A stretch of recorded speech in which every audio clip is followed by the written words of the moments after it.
Hey friends, what's going on? Hi, this is Saad back again with another video. This video is another video from the 3 Lessons per Book series, and in this video we are going to review the book The Psychology of Money: Timeless Lessons on Wealth, Happiness and Greed by Morgan Housel.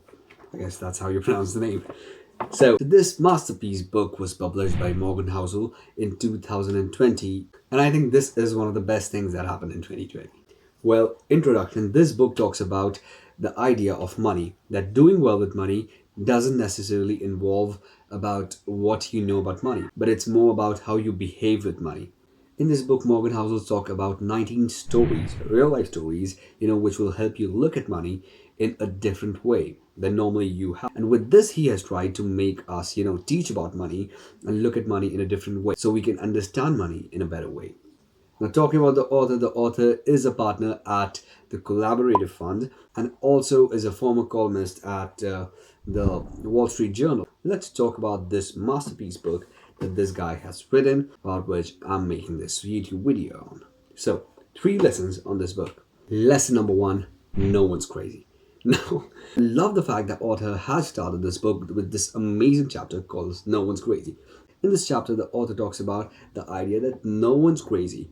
You who is dealing with your money in a bad way, and you who is dealing with your money in a very good way, we are all different people. We have different ideas, different opinions, different plans, different goals, different purpose, different meaning, and different, complete different scenarios in our life. And all the things that we do with our money is just a reflection of what's going on in our life.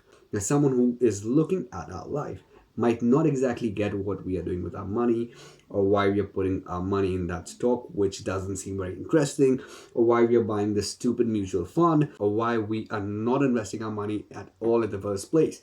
We see the world through a different lens. If you were born in a time where the stock market was doing very bad, you had different perspective of the world about money. And if you were born in a time when the stock market was booming, you will have a different perspective of money and the world.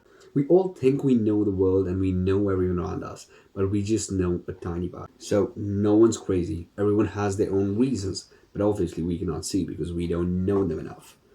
Lesson number 2: Man in the Car Paradox. Now, this is a very tiny lesson of this book, but this is one of the most impactful lessons for me. Everyone wants to buy these fancy cars. Everyone wants to live fancy life, live in big houses, have a very fancy lifestyle, travel to all the places in the world and do all these cool things and post it on Instagram. But you know what the main motive of doing and achieving all these things is that we think that when people look at us, they admire us and they think of us as someone who is amazing, who is very hardworking. Here's what we think people are going to say when they look at us driving a Ferrari. Wow, man, that's Saad riding his Ferrari. Man, he's really worked very hard for that. It really suits him, especially the red color. Man, he looks amazing. Here's what they actually think of us. Wow, man, this Ferrari. It's an amazing car. One of the fastest cars in the world. I love the company. Oh, who's this jerk driving it? I don't know, man. The car doesn't even suit him, man. Ew. He's probably making the car look ugly. I wish I was sitting in that car. I would look so good sitting in that car. Here's the harsh truth. Anyone who's looking at your fancy things is not admiring you, the person who has achieved all this.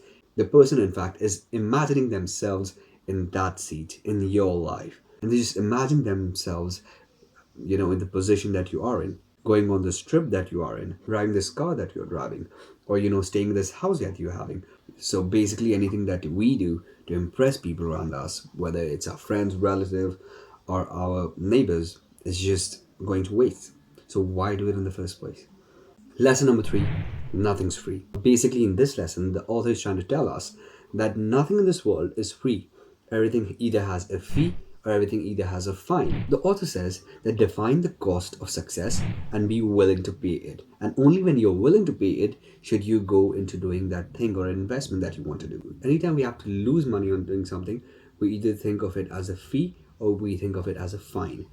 Now, for example, you've invested 10,000 rupees in the market, in the Indian stock market, and you lose your market because the stock you invested your money in lost its value and no one's buying it, and so everyone's selling it.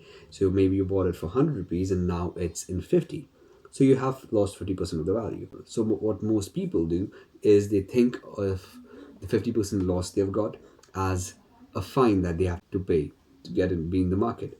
But that's not what you actually should think of. You should actually think of it as a fee. Warren Buffett, who obviously is one of the biggest investors in the world, has invested in hundreds of companies in the world, and only around 2 or 3% of all his investment has made him in the place where he is standing today, which means around 98% of his investments, which is the bulk of his investments, were not very profitable. That is the fee you have to pay to, to increase your probability of being one of the biggest investors in the world. Now, this mindset you can apply in any damn thing in the world, not just investment. So everything has a fee. It's just that whether you understand what that fee is and whether you are willing to pay it or not is what we should consider before investing our time, money, or efforts into any damn thing in the world. That's 3 lessons, guys. Thank you for watching this video, and I'll see you in my next video next week. Goodbye.